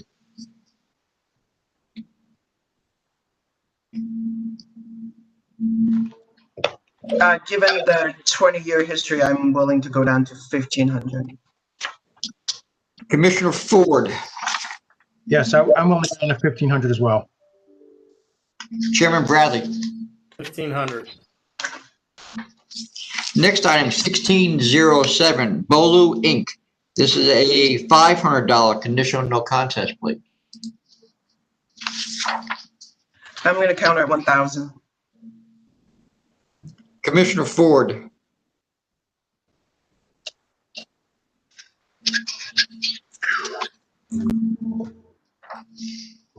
Yeah, I'll counter at 1,000 as well. Chairman Bradley. 1,000. Next item, 1608, Ron John, Inc. This is a conditional offer of $1,000. So you know that the license expired back in May This offer was entered or was submitted back in March. I did ask the prosecutor to check with the licensee to make sure that the offer was still on the table, so to speak. But unfortunately, the licensee passed away last Tuesday. The licensee's principal passed away last Tuesday. One of them, the other one, it could not be reached. So did they renew? No, the license expired, has not been renewed. I was just asking the prosecutor to make sure that the offer was still good, so to speak. I'll just the offer, given the maybe they need to work some things out in the meantime. So I would just take 1,000 for now. Okay, Commissioner Ford. Yeah, sorry to hear it said, but I'll just accept 1,000 as well for now. Chairman Bradley. I'll accept. Next item, 1609, world famous Osceola Hotel LLC. This is a new on-premises liquor license application. Restaurant with 4 employees, no security. A manager will be hired. They want recorded and live music with patron dancing. It's in Lewis County. The applicant's 2019 application was for this same location was disapproved for failure to disclose an interest in the previous licensee. Now she actually now admits that she did have some level of involvement with the previous licensee before she got a liquor license. The prior licensee had adverse history with gambling and sales to minor. The applicant owns the building with a group of people. There's only about 3 buildings in Osceola.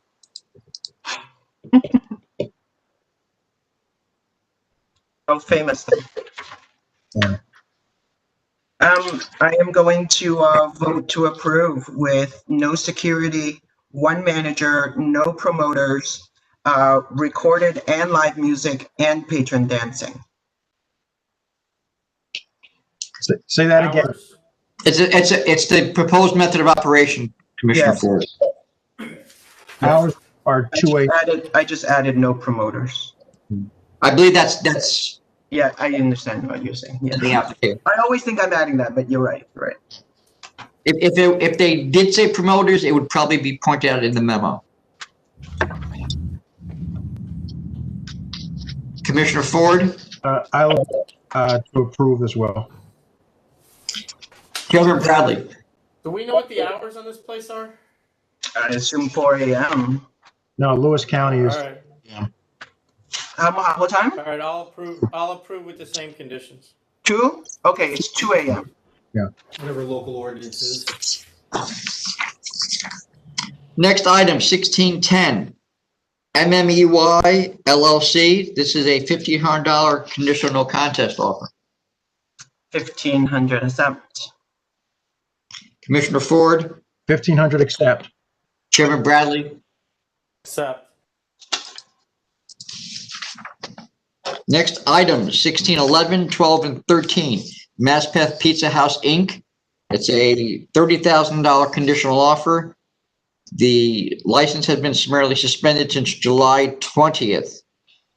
And as noted, the council's office is requesting that the 5th charge in the first proceeding be withdrawn.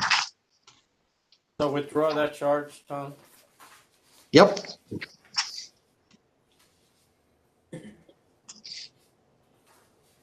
Commissioner Fan, you ready to go?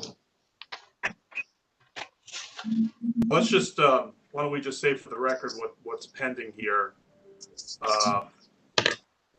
In addition to executive order violations on June 10th, June 12th, June 20th, July 10th,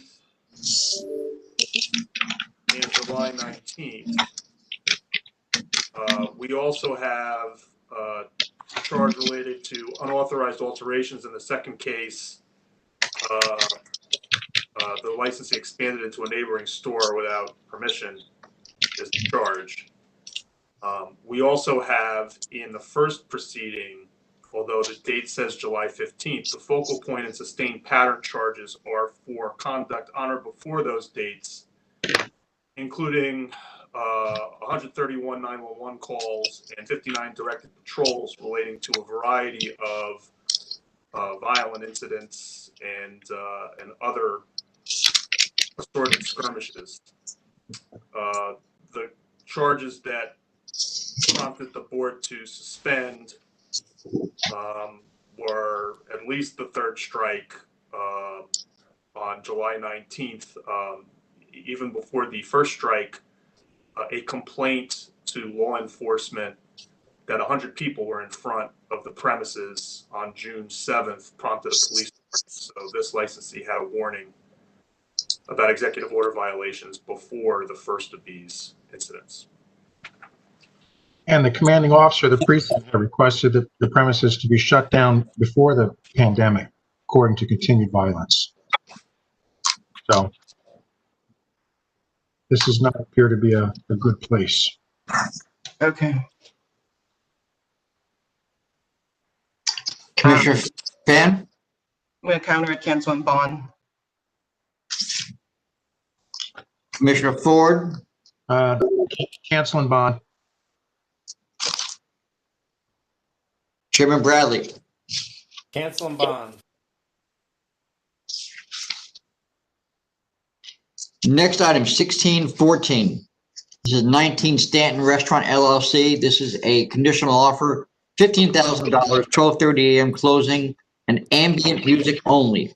This location's been summarily suspended since October 14th.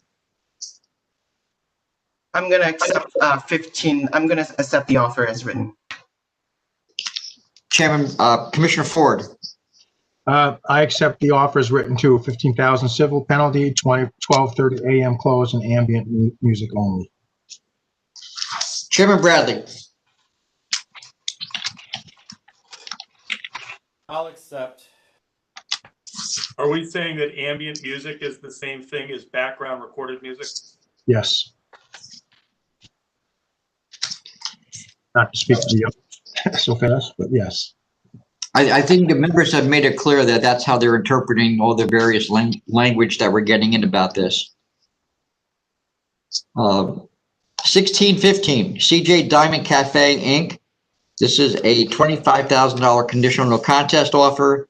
The license has been summarily suspended since this September 2nd. Well, this is a location that has over 40,000 in disciplinary fines since 2016. The executive order violations concerned a karaoke bar open inside when inside service was not permitted. And upon being confronted by law enforcement, people tried to run out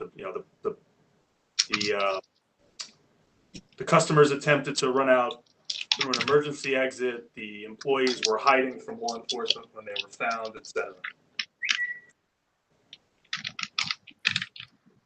Eric, was this the one where the security guard was yelling, "The police are here," on the two-way? Is this the one? You're not sure. I don't recall. It sounds familiar, but there are several of these illegal karaoke operations in kind of a very small area of Queens that I just don't want to get it wrong. But I guess if your point is that they were attempting to hide in a way that showed consciousness of guilt, I do know, because I have a note here, that the employees were cowering in a corner when the police tried to find them, found them inside. And I think there's no question that the hearing decision, the written decision, the evidence that was presented at hearing indicates that they got the heads up from somebody because the customers were running out before the sheriffs came in. There was no hearing on this. There's no hearing. I'm sorry, not the memo. The memo. Yeah. All right, so with that, Commissioner Fan, are you ready to vote? Yes, with the letter from the licensee saying that he was not there, I don't trust that they're going to follow the law, because if you own the business, you must have known that it was actually operating when they were not supposed to be operating at all. So I'm going to counter cancel and bond. Commissioner Ford. Yeah, they've paid over $42,000 in penalties since 2016. And not being there is no excuse for not maintaining control of your business in compliance with the law. So I'm at cancel and bond as well. Chairman Bradley. Cancel and bond. Next item, 1616 and 1617. Rusty Nail Inc. This is a $30,000 conditional offer. The licensee has been summarily suspended since September 1st.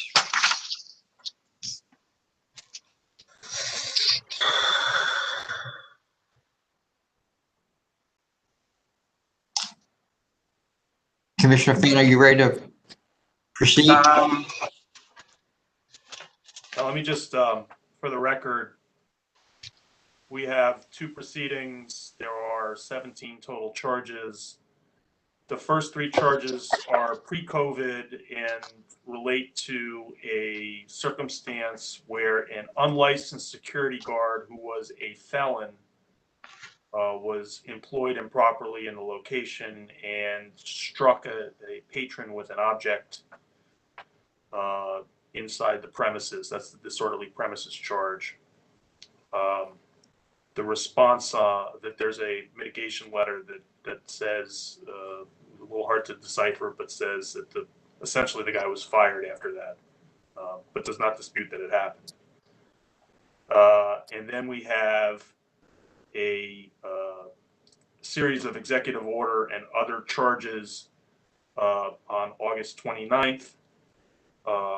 Patrons congregating in front, 10 employees, no masks, no food available, lap dancing. This is an exotic dancing location. But lap dancing, any dancing is illegal under the executive orders at this point. And it was in a private room, which was concealed as well. Yes. A variety of fire and health safety and life safety violations, and unlicensed security guards, books and records visibility. The offer is $30,000 civil penalty. All right then, Commissioner Fan. In the documents, it says that the owner is not in control of the licensed premise because of a health situation. And given the number of charges and the lack of control at this premise, I'm going to counter it, cancel and bond. Commissioner Ford. I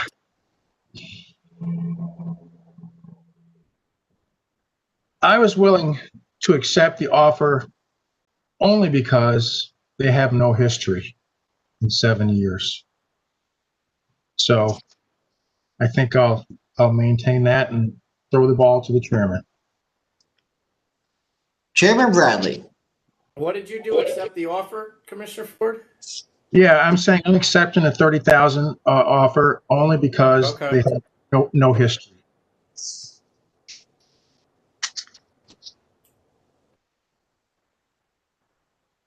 I'm sorry, what did you do, Commissioner, Chairman Bradley? Do anything yet, Tom? Thinking. Okay. I'm just trying to push you along a little bit. I know. I would counter a cancel and bond. Next item, 1618, David's Hideaway LLC. This is a conditional offer of cancellation of bond claim. The license has been summarily suspended since October 4th. I'm going to accept cancel and bond and no prescription for the landlord. There wouldn't be a prescription anyway because it's not a revocation. Oh, okay. You Then I don't don't know why they say that. They may not be aware of that. Commissioner Ford. Yes, accept cancel and bond. Chairman Bradley. I'll accept cancel and bond. Next item, 1619, Right Side of the Tracks LLC. This is a $10,000 conditional no contest offer. The license has been summarily suspended since October 25th. I'm gonna accept and, sorry, go ahead.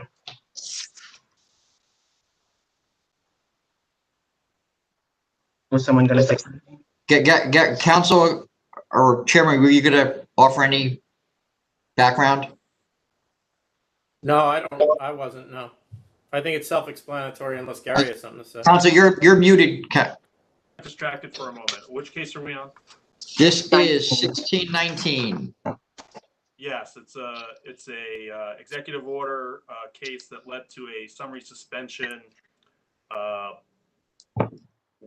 October 23rd in Schenectady.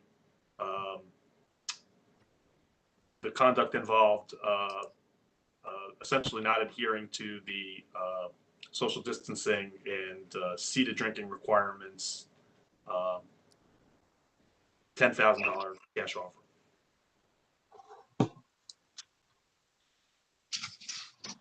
All right. Not cash, but 10,000 is cents. They have no, Commissioner Ford. they have been licensed since 2013, no history. They've submitted an extensive remediation plan to operate in accordance with the executive orders and guidance, including several things. So I'll accept the 10,000. Chairman Bradley. I'll accept. The next item, 1620, CC Park Corp. This is a package store removal. So they're moving 4,680 feet to a new location. The square footage will increase by 2,300 square feet. The retail of that will increase by 657 square feet. We denied a store in February of 2019 in the same general area with the same 4 closest stores. There are 4 stores within 1.9 miles. The closest store is 0.8 miles away.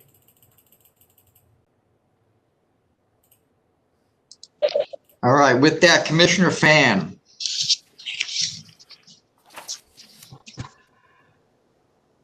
I'm gonna vote to deny. Commissioner Ford.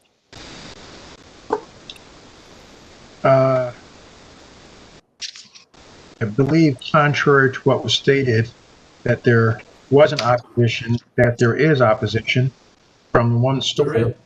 There is opposition, yeah. Yeah. There is opposition, you're correct. And it was from the one store that wasn't mentioned in the letter that said there's no opposition. So it's almost a mile away, close, further from 2 stores, but closer to 2 others. So I'm going to vote to deny. Chairman Bradley. I'm going to vote to deny. I don't see any public convenience and advantage to increasing the size of the store and move it around.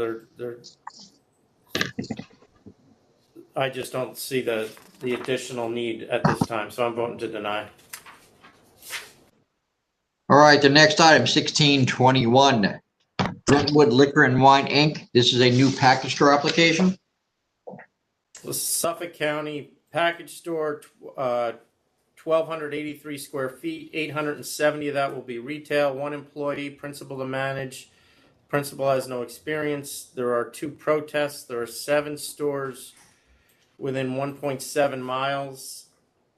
There are 4 stores within, the 4 closest stores are within 2.4 miles, but that's measured in driving. The closest is 1.5 miles. There's, that's it. That's it. Commissioner Fan. While the applicant may be qualified and appears to live very close to this location, I think there are just too many stores in this area, so I'm going to vote to deny. Commissioner Ford,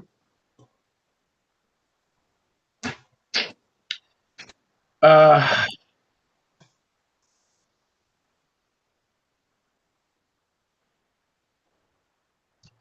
see the sales from a couple of stores nearby have gone up incrementally, but still nothing great. And one of them actually has dropped a bit. So I'm not sure that I see a need either, and I'm going to vote to deny. Chairman Bradley.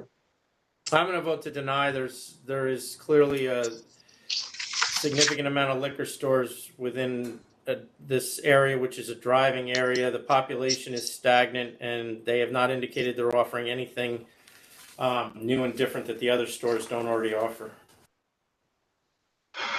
Item 1622, APC of NY LLC.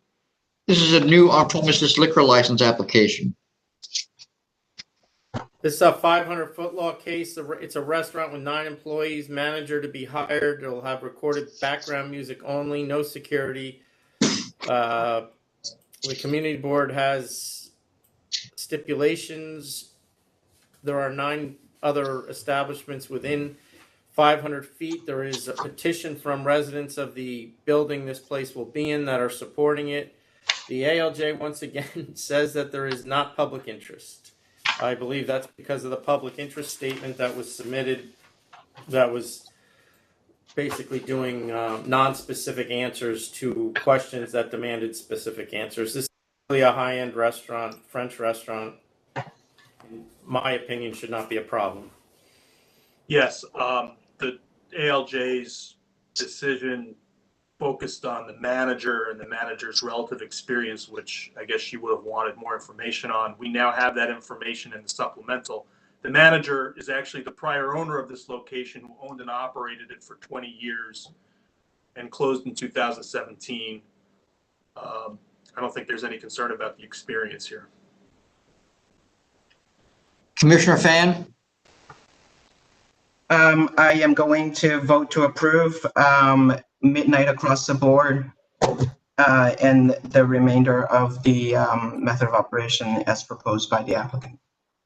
Commissioner Ford, And to add to that, the stipulations by Community Board 8 that they will abide by the bicycle guidelines and ensure that any third-party delivery provider that it contracts with shall abide by those guidelines as well. They will not use electric bikes or contract with third-party delivery providers who utilize bikes. I guess they really don't like bikes over there. Will keep the front of the establishment clean, and they will be denied if they participate in bar crawls, so they can't do that either. So with those stipulations, plus the others, I vote to approve.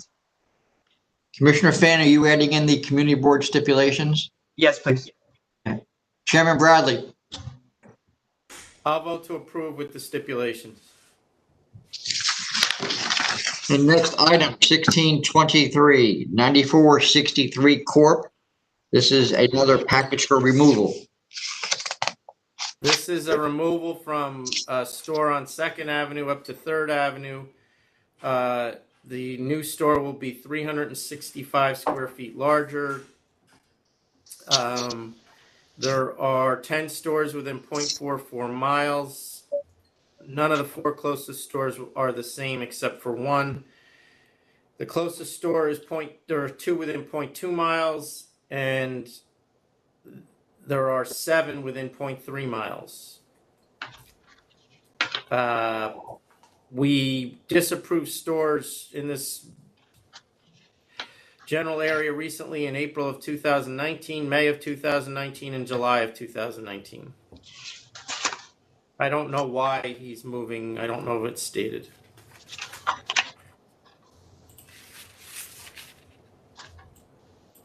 Okay, Commissioner Fan? Yeah, as the chairman said, there's no explanation provided as to why there is a proposed move, and all the neighboring stores submitted a lot of evidence and letters and emails suggesting that they are all really suffering during this time, and so I'm going to vote to deny. Commissioner Ford, Not to mention that four of the 1, 2, 3, 4, 5, 6, 7, 8 stores, half the stores didn't respond, so we're not quite sure what kind of numbers are going on in the area. So I'm going to vote to deny as well. Chairman Bradley. I mean, this area, 2nd Avenue and 3rd Avenue in this area is obviously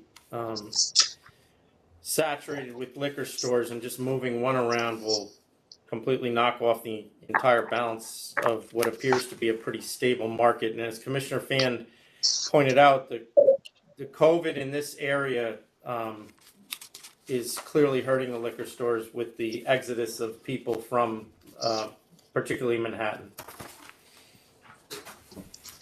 I'm sorry, Tom. I just want to note for the record that the petition for removal application does indicate that the current landlord is going to be demolishing the building.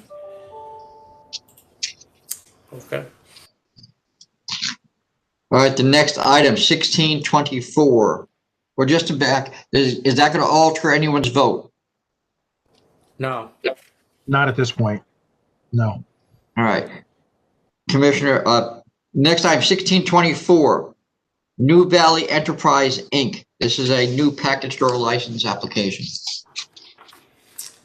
This is a Ulster County package store in Walker Valley, New York. It's 600 square feet. 560 of that will be retail. It's actually going to be subdivided off of the applicant's grocery store. The applicant had another grocery store license canceled in 2010 for non-bona fide, I believe. The only concern, there's 4 stores within 11.2 miles, and we got very little sales info back. The one concern I do have is that the owner, who indicates he's going to be running the store, lives well over 2 hours from the licensed location. So I don't know how he can manage the store and live where he lives. He lives, I believe, in Rockland County or south of there. Is he employing a manager? It does not say that. He says he's going to manage.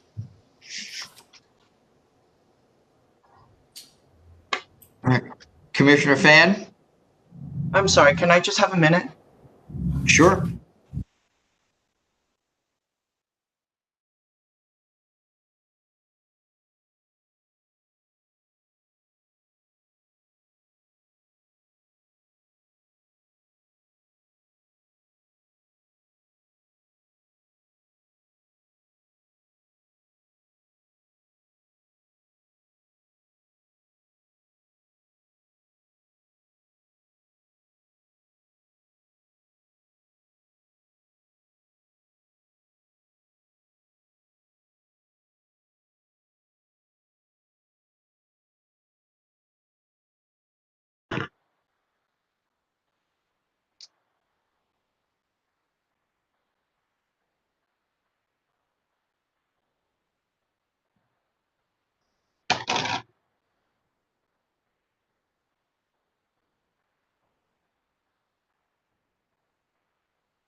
All right.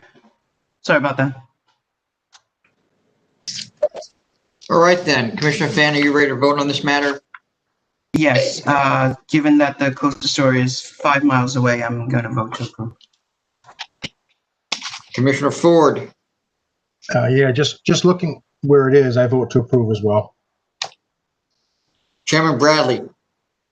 I'm gonna vote to deny for cause, just because I don't see how. I'm concerned that this is going to be an absentee owner who says he's managing the place. I don't see how he can do that commute every day.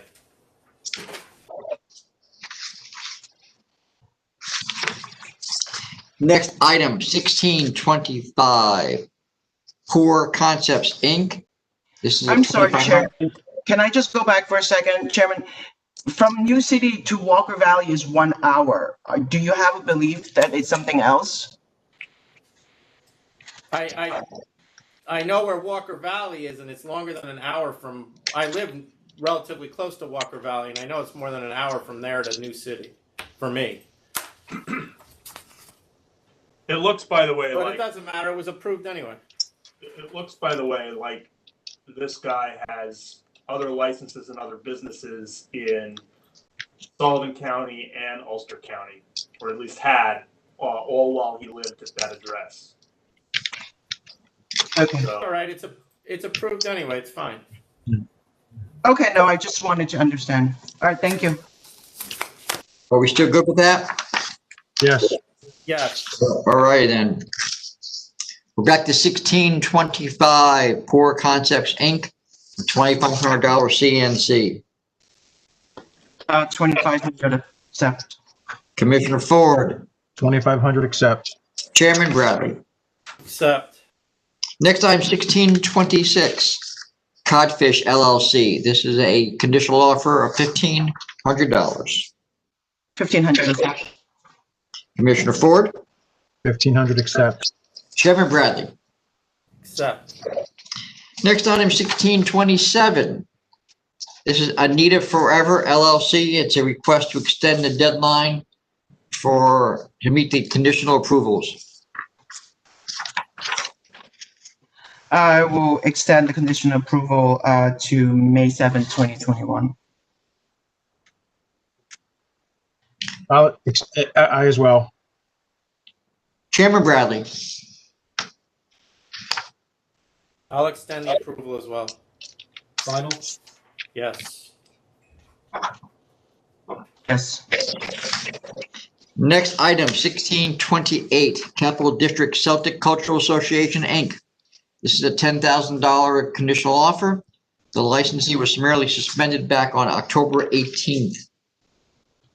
I'm going to accept 10,000. Commissioner Ford, 10,000. Chairman Bradley. I'll accept 10,000. Next item, 1628A, The Saloon LLC. This is a $15,000 conditional offer. The licensee was summarily suspended on November 1st.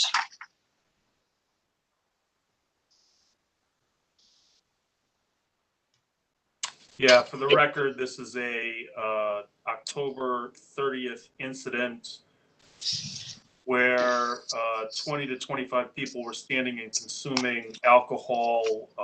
No food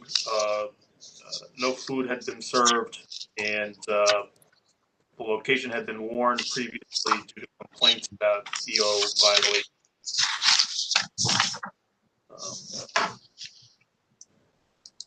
$15,000 civil penalty is offered. Commissioner Fan,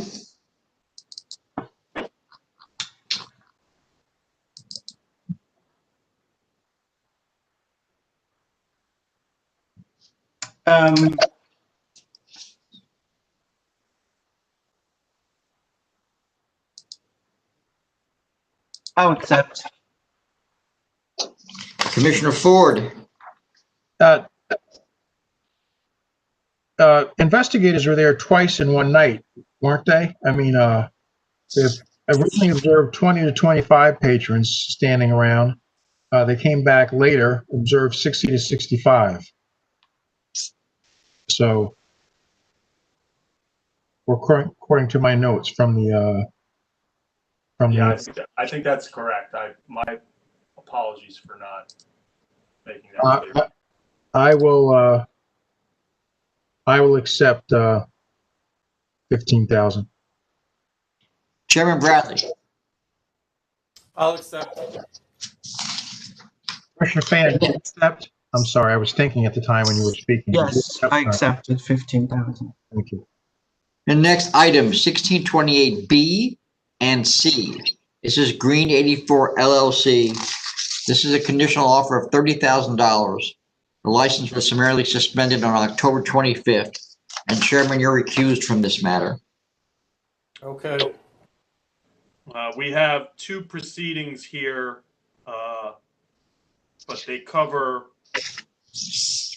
multiple incidents of executive order violations. The first being May 21st, 2020, where the principal was warned. And then we have incidents on June 20th, July 17th, July 18th, July 21st, July 23rd. And I believe that this was the case where, had we been aware of all of these incidents at that time in July, it probably would have been a case we would have brought for suspension, but we did not have all that information collected at that time. And when we found additional executive order violations in October, we learned that there were 300 calls over the period for complaints about noise, crowds, after hours service. The owner was on premises for many of these visits and was aware of warned about executive order violations. The significant conduct here that required police involvement also caused us to charge focal point and sustained pattern of noise and disorder. The offer is a $30,000 civil penalty. All right, then Commissioner Fan. Yes. Yes, you're accepting? No, sorry. I was just responding to you. It's clear that this licensee has no intent of following the governor's executive orders, given the 300 311 calls and many, many different warnings. Licensee's counsel really doesn't address any of the issues that were the neighbors' complaints. I'm at cancel and bond. Commissioner Ford. The 19th precinct visited this location, April 20, May 6th, May 21st, May 22nd, May 23rd, May 29th, June 19th, June 20th, not to mention SLA investigators on the 17th of July, 18th, 23rd, 21st. I mean, I think that's enough attention here. And so I'm at cancel and bond as well. All right, the next item. 1628D, La Bohemia Restaurant Bar Corp. This is a conditional offer of $12,500, 2 a.m. closing, and recorded background music. This has been summarily suspended since October 9th.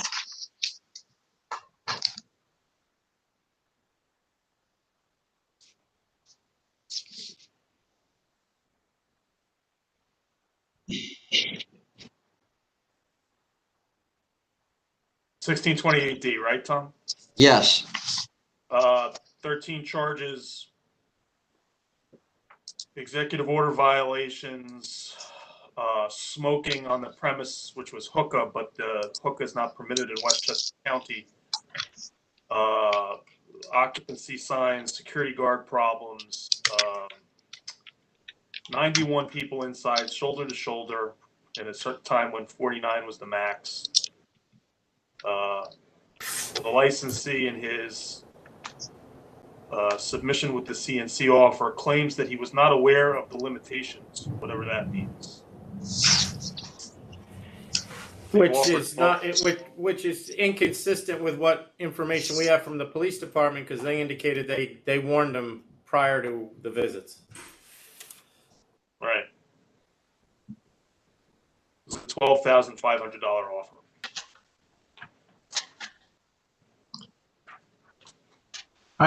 I'm at least 20,000.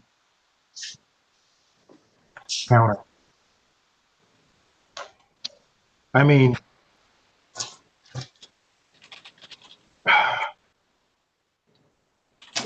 they I'm almost at cancel and bond because they really, again, basically just come with, we didn't know that we're not allowed to have DJs. That's not an answer. That doesn't even respond to the COVID violations at all.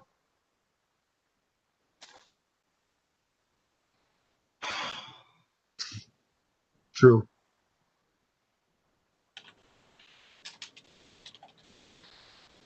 All right, so Commissioner Fan, where are you at?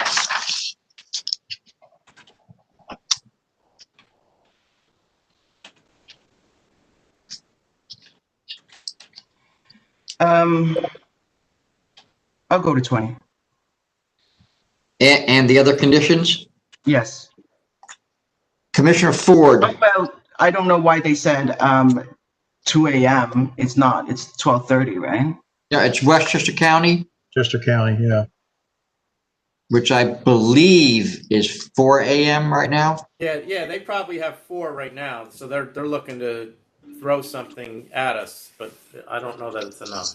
No, I don't find that enough. I'm gonna counter at 20. 12:30 close.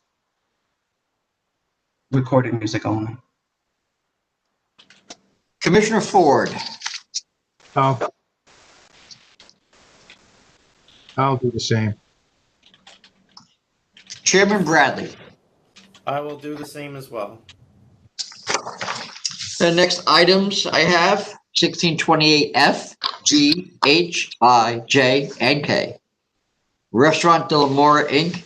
This is a conditional no contest plea of $40,000. 12:30 a.m. closing. 12:30 a.m. closing for the interior. 11 p.m. closing for the outside dining, and recorded background music only. This place has been summarily suspended since July 26th.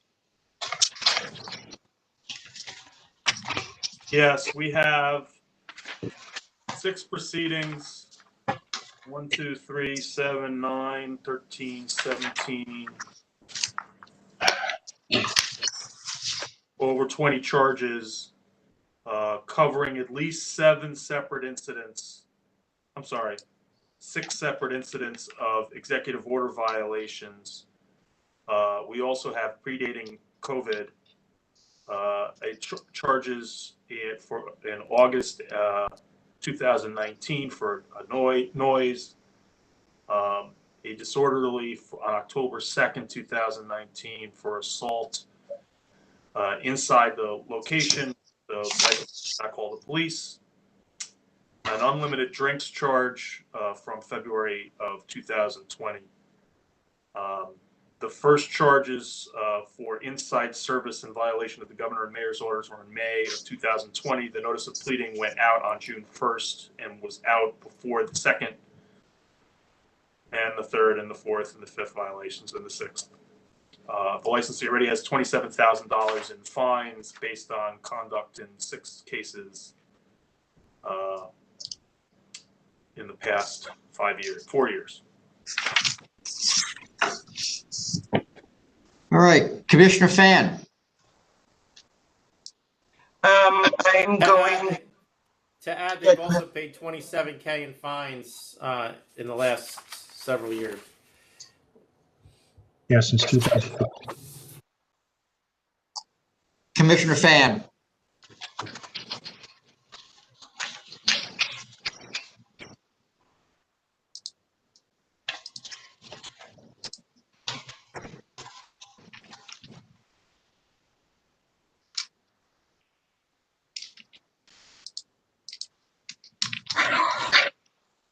I mean, I just.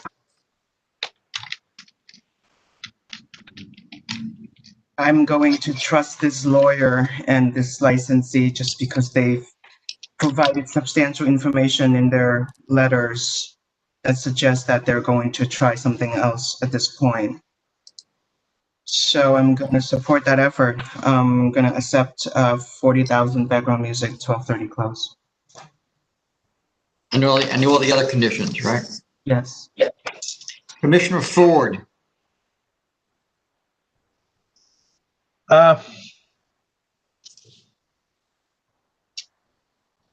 I will accept as well with the other $40,000 plus the other conditions.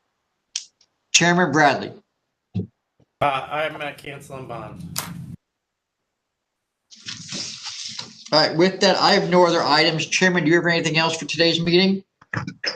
No, thank you. We're all done. All right, with that, this meeting is adjourned. Thank you. Thank you. Thanks, Tom. Thanks, everyone.